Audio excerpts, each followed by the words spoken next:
¿Qué tal? ¿Cómo están, amigos de Es Diario? El año 2024 está a punto de acabarse y estamos ya en el momento de ir haciendo balances de cómo ha ido este año. Desde luego también, además de balances políticos, balances incluso a nivel judicial, también hay que hacer balances económicos, como es pertinente y es necesario también. Y para precisamente hacer balance económico en tanto en cuanto a los autónomos, a las pequeñas y medianas empresas, para hacer ese balance tan necesario para España, porque recordemos que en un 98-99% nuestro tejido productivo en España son de pequeñas y medianas empresas, son autónomos, con lo cual es un balance importante el que vamos a hacer, y para ello nos acompaña y le agradecemos mucho la presencia a Lorenzo Amor, presidente de la Federación Nacional de Asociaciones de Trabajadores Autónomos, de ATA. Lorenzo, un placer, muchas gracias por estar aquí con nosotros en Es Diario. ¿Qué tal? Bueno, tenemos varias preguntas, pero la primera, antes de nada, para ir engrasando la entrevista, ¿qué balance hacen ustedes desde ATA de lo que fue este año 2024 en cuanto a autónomos, empresarios? ¿Qué balance hacen? Bueno, a ver, 2024 es un año que va a terminar con un crecimiento de autónomos, un crecimiento importante, incluso marcando una cifra importante de afiliación en el ámbito de autónomos. Pero esto que estamos señalando hay que matizarlo y poner de manifiesto que este crecimiento se debe principalmente a 5 comunidades autónomas, que son 5 comunidades autónomas que representan el 90% de este crecimiento de autónomos. Si hablamos en general, vemos que hay prácticamente 8 comunidades autónomas, 8 o 9, que son las que crecen. Sin embargo, el otro 50% de comunidades autónomas vemos que lo que hay es pérdida de autónomos, algo que se viene repitiendo en los últimos años. Son comunidades autónomas que tienen menos peso del turismo, que están más en esa llamada, entre comillas, España vaciada, que vemos que desgraciadamente se está despoblando, y evidentemente ahí está habiendo pérdida de autónomos. Hemos visto que la economía ha crecido, está creciendo a un ritmo, todo el mundo vaticina que puede terminar en un 3% superior a la Unión Europea, pero la realidad que vive en el día a día los autónomos la podríamos señalar de la siguiente forma, que creo que es muy gráfica. Hay un tercio de autónomos que van mejor, otro tercio de autónomos que van igual que el año pasado, pero hay otro tercio de autónomos que van peor que el año pasado. Y esta es la realidad. A partir de ahí, lo que estamos viendo es que el empleo que generan los autónomos, esos autónomos que tienen entre 1 y 2 trabajadores, se está destruyendo empleo frente a los datos que conocemos de empleo, que crece el empleo. No podemos llevarnos a engaños sobre lo que es una realidad. En España cada día hay más gente con empleo, pero esa gente que se está empleando se concentran en el sector público y en empresas de más de 500 trabajadores. En lo que es la realidad del tejido empresarial, que son empresas autónomos de 1 y 2 trabajadores, aquí vemos que en términos interanuales se está destruyendo empleo. ¿A qué se debe? A la cantidad de cargas, de trámites, de inseguridad jurídica, que hace muy difícil, de aumento de costes laborales, que hace muy difícil no solamente crear empleo, sino incluso mantenerlo. Vamos a hablar a continuación precisamente, Lorenzo, de la presión fiscal, del esfuerzo fiscal, especialmente de los autónomos, pero antes, claro, hablábamos de datos, ¿no? Datos que, siguiendo los datos del propio Ministerio, ¿no? Y también los datos que tanto ustedes, ATA, como también CEPIME están dando, pues podemos alertar sobre la desaparición de microempresas, teniendo en cuenta que en la Seguridad Social pues se ha perdido, viendo los datos de la Seguridad Social, insisto, se ha perdido 30.000 afiliados en noviembre, y que la hostelería, por centrar el tiro, la hostelería concretamente ha sido uno de los sectores más perjudicados. Un mes de noviembre, por lo tanto, podemos decir un final de año pues claramente negativo, ¿no? Bueno, hoy tenemos 50.000 cuentas de cotización, que es el dato que tenemos de seguridad social, menos que las que había en octubre, perdón, sí, en octubre del año 2019.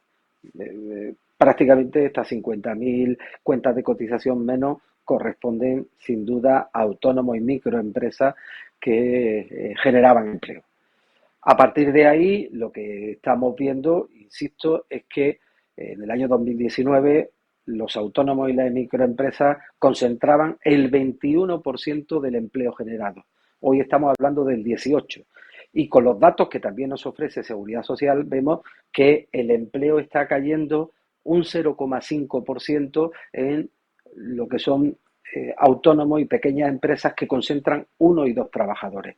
Sin embargo, crece a un ritmo del 5% en las empresas de más dimensión, sobre todo en las de más de 499 trabajadores.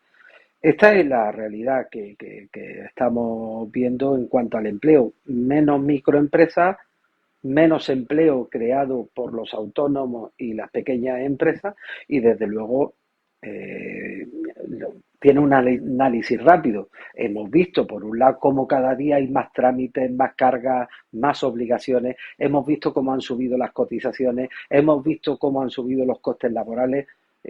Piense que si ya nos paramos en ver los datos, por ejemplo, donde se concentra la mayoría del salario mínimo, el 99% de los trabajadores en el sector agrícola, en el campo, o el 99% de los trabajadores y trabajadoras del régimen hogar están en el salario mínimo. Aquí hemos visto en el último año una clara destrucción de empleo. En los últimos 5 años se han destruido más de 147.000 empleos, lo cual quiere decir que, claro, cuando se afirma, oiga, es que el salario mínimo no destruye empleo. No, mire usted, si lo mismo que yo le estoy diciendo, que está creciendo el empleo, que es una realidad, si le digo que en las pequeñas empresas y los autónomos se está destruyendo.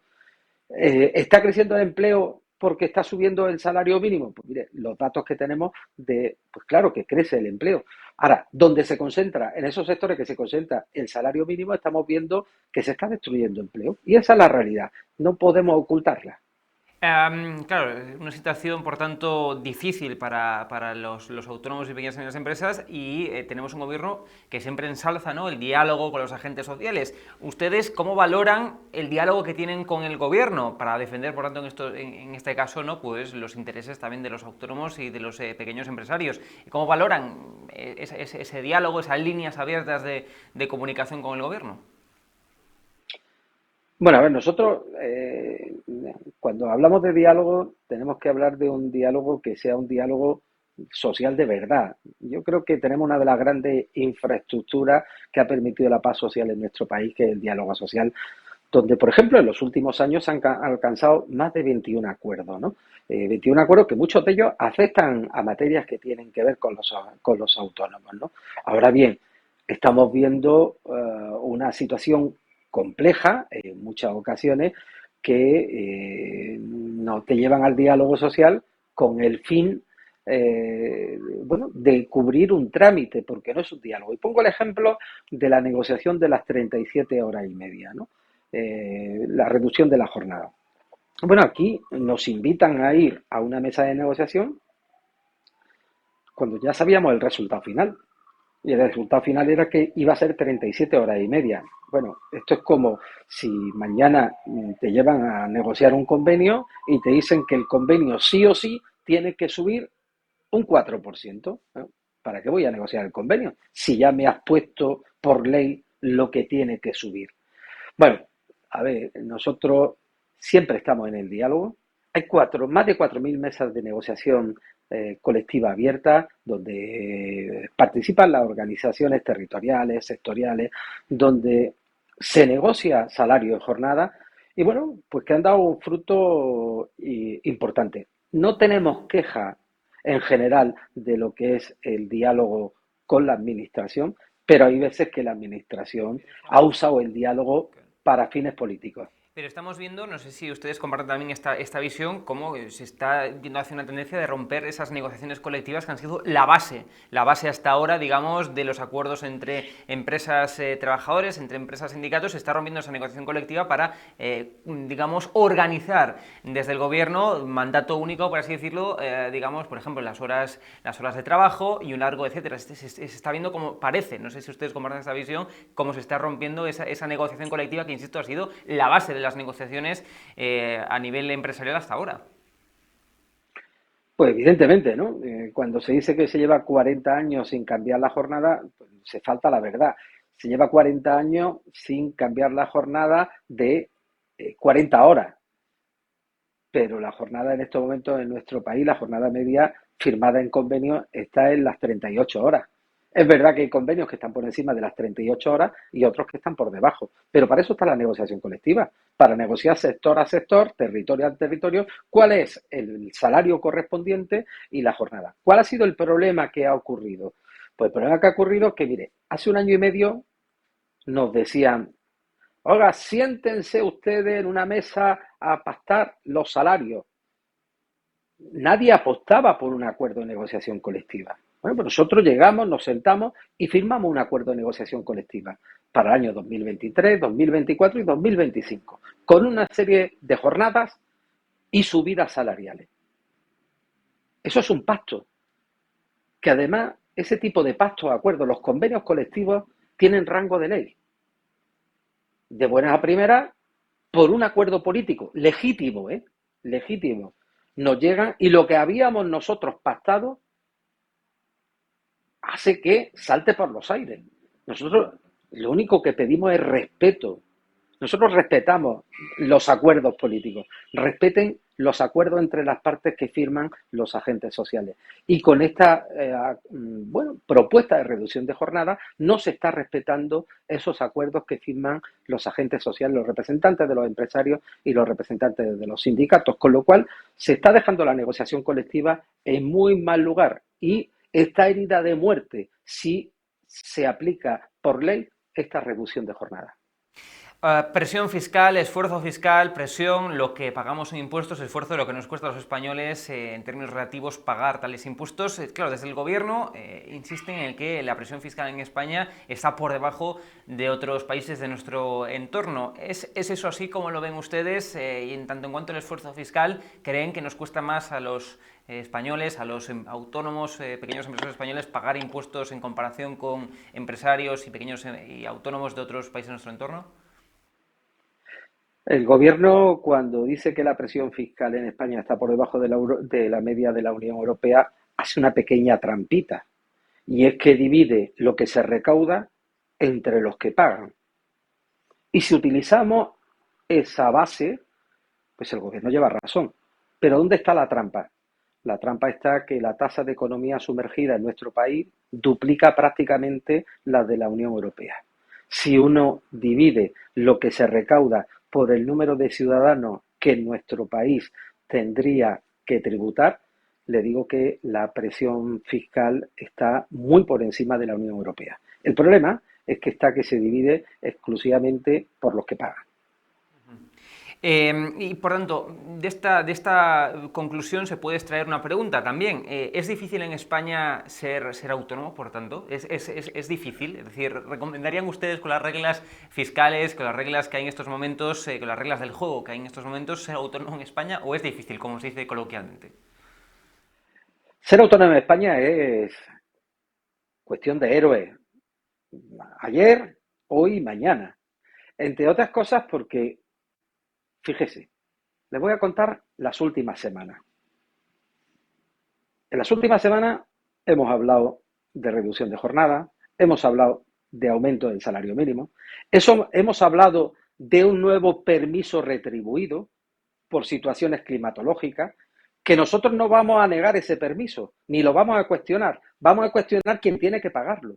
Claro, el problema es que cada semana que pasa, a esa persona que genera un empleo ya no son subidas de cotizaciones, ya no son subidas de impuestos. Es que a esas personas que están generando empleo, cada día se le pone una nueva traba. Y eso, si analizáramos todas las nuevas obligaciones, trámites, trabas que han entrado en vigor este año, pues no se echa la mano a la cabeza. Porque claro, es que es cuestión de héroes generar un empleo en nuestro país. Porque ya no es solamente lo que paga en salario, en cotizaciones, que digo, los salarios están negociados mayoritariamente en lo que es los convenios colectivos. Pero la cotización en España, lo que pagamos en cotización está por encima de la media de la Unión Europea. Y no vamos a cuestionar que se tenga que. El problema está cuando a partir de ahí te están metiendo cada vez más trabas, más obligaciones. Y insisto, es que si ahora me dice que cada vez que hay una alerta roja yo tengo que sufragar un permiso de 3 días a un trabajador, Pues mire usted, no sé cuántas alertas rojas hubo en Andalucía esta semana o en esta última semana, pero claro, pensar en lo que estamos diciendo, ¿no? Y vuelvo a decir, no cuestiono ese permiso, no lo cuestiono, porque he oído por ahí decir que hay que ser un desalmado para que los trabajadores... No, no, no, yo no estoy diciendo eso. Yo estoy diciendo... Conexión, creo que le ha entrado una llamada. Vamos a intentar retomar, por tanto, esta interesantísima entrevista. Está ya, Lorenzo, estamos ya. De Sí, nuevo. sí, perdón.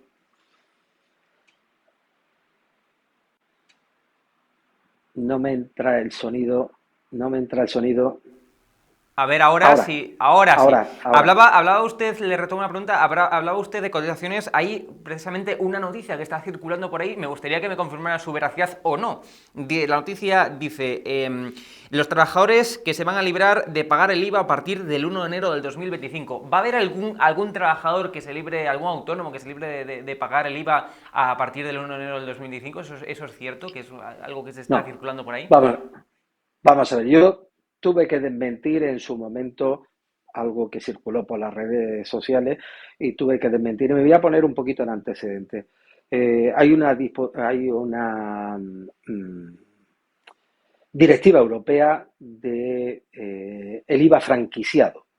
Directiva europea que todos los países de la Unión Europea la han traspuesto ya a sus diferentes regímenes, pero que en España todavía no estaba en esa transposición hecha. Hemos estado durante 2 años hablando, negociando con el Instituto de Estudios Fiscales, la Agencia Tributaria, la Dirección General de Tributos, sobre lo que tiene que ser la fiscalidad de los autónomos y de las empresas para los próximos años. Y aquí, entre otras conclusiones, se llegó que en España había que transponer la directiva europea del IVA franquiciado. ¿Qué es el IVA franquiciado? Bueno, pues se dice que esos emprendedores, esos autónomos que tienen poca capacidad, que puedan estar hasta 85.000 euros, en otros países determinan que sean 40, en otros 10, en otros 20. Bueno, en España no se ha fijado un umbral, ¿no?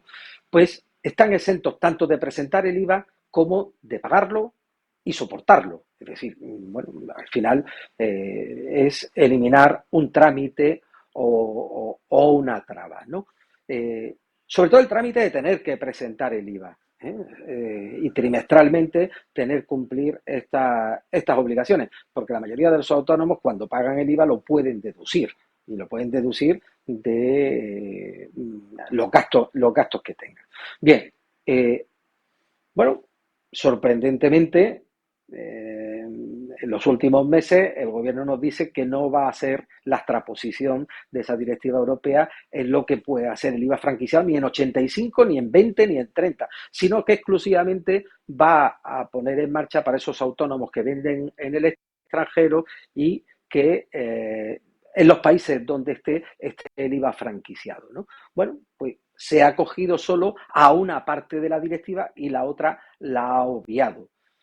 Evidentemente, la inmensa mayoría de autónomos va a quedarse sin, bueno, la inmensa, yo diría el 99% se van a quedar sin lo que es el IVA franquiciado de momento, porque no quiere decir que en España se aplique el próximo año, en los próximos meses. Desde luego nosotros vamos a seguir pidiendo que no tiene sentido en pleno siglo XXI, por ejemplo, y sobre todo con toda la información que tiene la agencia tributaria nuestra, ¿eh?